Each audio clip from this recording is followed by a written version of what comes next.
जय श्री हरि। पौष पुत्रदा एकादशी के उपरांत माघ माह के कृष्ण पक्ष में आने वाली इस एकादशी को षटतिला एकादशी कहा जाता है।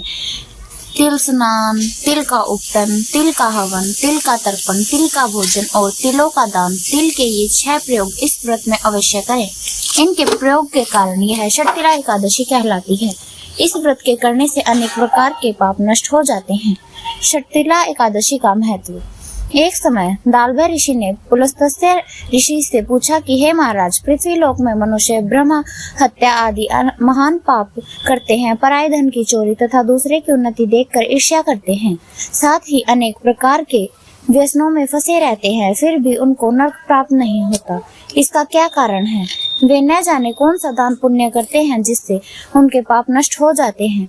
यह सब कृपा पूर्वक आप कहिए। पुलस्त्य मुनि कहने लगे कि हे महाभाग, आपने मुझसे अत्यंत गंभीर प्रश्न पूछा है। इससे संसार के जीवों का अत्यंत भला होगा। इस भेद को इंद्र आदि भी नहीं जानते, परंतु मैं आपको यह गुप्त तत्व अवश्य बताऊंगा। उन्होंने कहा कि माघ मास लगते ही मनुष्य को स्नान आदि करके शुद्ध रहना चाहिए। इंद्रियों को वश में कर काम, क्रोध, लोभ, मोह, अहंकार, ईर्ष्या तथा द्वेष आदि का त्याग कर भगवान का स्मरण करना चाहिए। पुष्य नक्षत्र में गोबर, कपास, तिल मिलाकर उनके कंडे बनाना चाहिए। उन कंडों से 108 बार हवन करना चाहिए।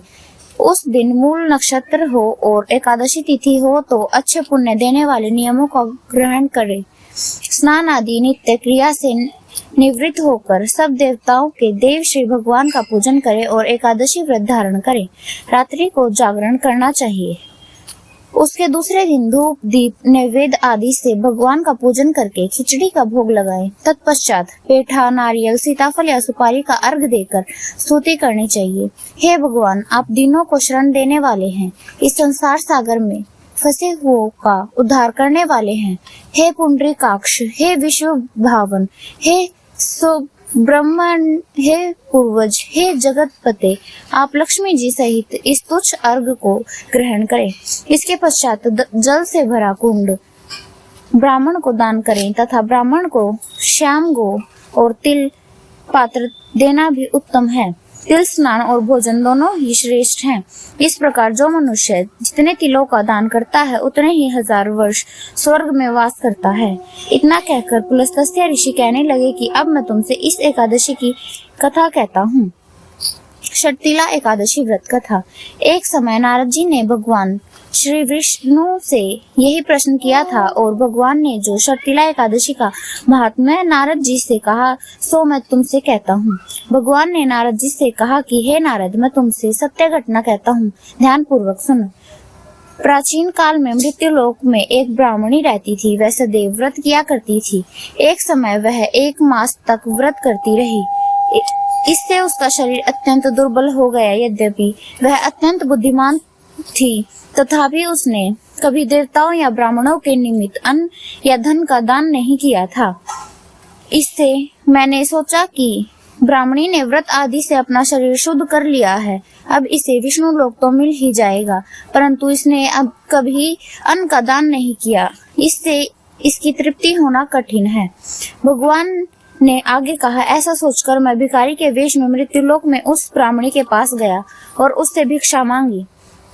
वह ब्राह्मणी बोली, महाराज किस लिए आए हो? मैंने कहा, मुझे भिक्षा चाहिए।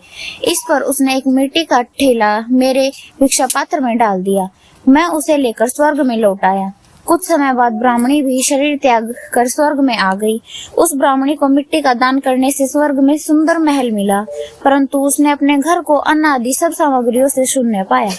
घबराकर वह मेरे पास आई और कहने लगी कि भगवान, मैंने अनेक व्रत आदि से आपका पूजा की, परंतु फिर भी मेरा घर अन्न आदि सब वस्तुओं से शून्य है। इसका क्या कारण है? इस पर मैंने कहा, पहले तुम अपने घर जाओ, देव स्त्रियां आएंगी तुम्हें देखने के लिए। पहले उनसे षटतिला एकादशी का पुण्य और विधि सुन लो, तब द्वार खोलना। मेरे ऐसे वचन सुनकर वह अपने घर गई। जब देव स्त्रियां आई और द्वार खोलने को कहा तो ब्राह्मणी बोली, आप मुझे देखने आई हैं तो षटतिला एकादशी का महात्म्य मुझे कहो।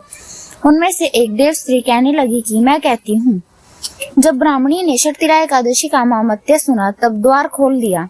देवांगनाओं ने उसको देखा कि न तो वह गांधर्वी है और न ही असुरी, वरन पहले जैसी मनुष्य है।